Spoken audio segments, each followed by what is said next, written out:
when I say, like, I really believe that. I think you're just one of the most prolific songwriters of our generation, and you're so underrated. I know you've been nominated 17 times. I know people know, but, like, not enough. I think you're so gifted, and your voice is, like, quintessential, like, why I loved country music growing up, like that.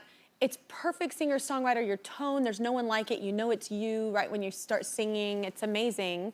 And congratulations on 6 nominations at the Grammys. I word vomit every time I see you. Well, it means so much coming from you because you're so great.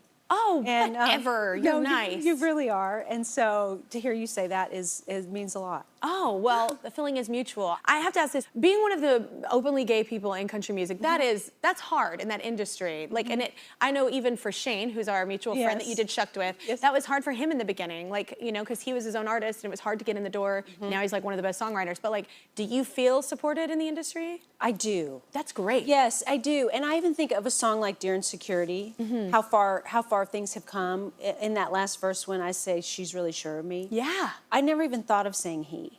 That's how far I feel like not only I've come, but the world has come, that nobody said, oh, maybe you should say he. Exactly, because previously, people that we both know in the country music industry that are not openly gay, like, it's hard, and people would tell them, don't do that, it'll shut off an entire fan base, and it will kill your career, maybe. And I think it's beautiful that you feel comfortable and it wasn't even like a thought. You were like, well, this is me. So. And I had all those same concerns. You know, Shane and I are around the same age and came up in the same time, but I knew not being me would kill myself. Yeah. My soul. And so, you know. You gotta do, I think it's such a great thing too for have you ever heard from other artists that are younger than you? I have, in fact, I had a moment that really touched me. Brooke Eden. Yeah. She came out and she got married and had this beautiful wedding. I think it was in People magazine.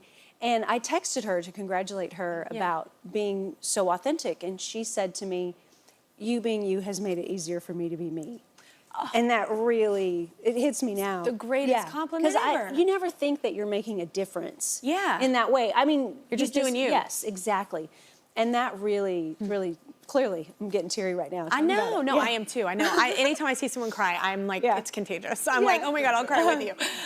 So congratulations, Shucked is incredible. And I have literally been in the process because I've heard from Shane like the whole time too, like it's evolved and it's been like a decade in the planning. Oh, we've always had a dream of you being in it. Oh my God, he said it at first. I go, I cannot live in New York right now. Like when I first started doing it, and now I live in New York. But yeah. That's always been a dream of ours. But, well, just so you know, I'm such a huge fan of it. It is so great. The music is so great. I mean, Tony Award nominated. That's incredible. Did you ever think that would happen in your career?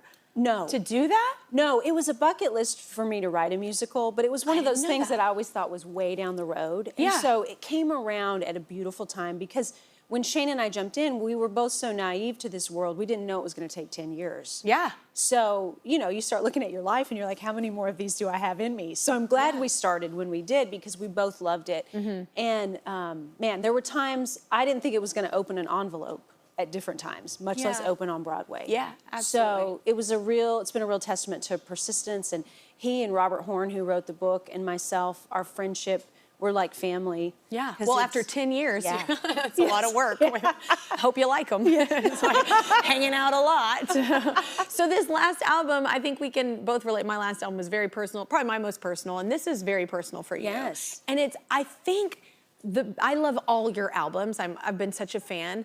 But I do love that you've like kind of broke the walls on several of these songs and really let people in. I feel like you've kind of always been that artist, but it feels like the next level. Do you feel like that with this album? I do. And when I was doing it, I didn't even realize that's what I was doing. You know, someone at my label pointed out to me, like, this is your most personal album. And I said, really?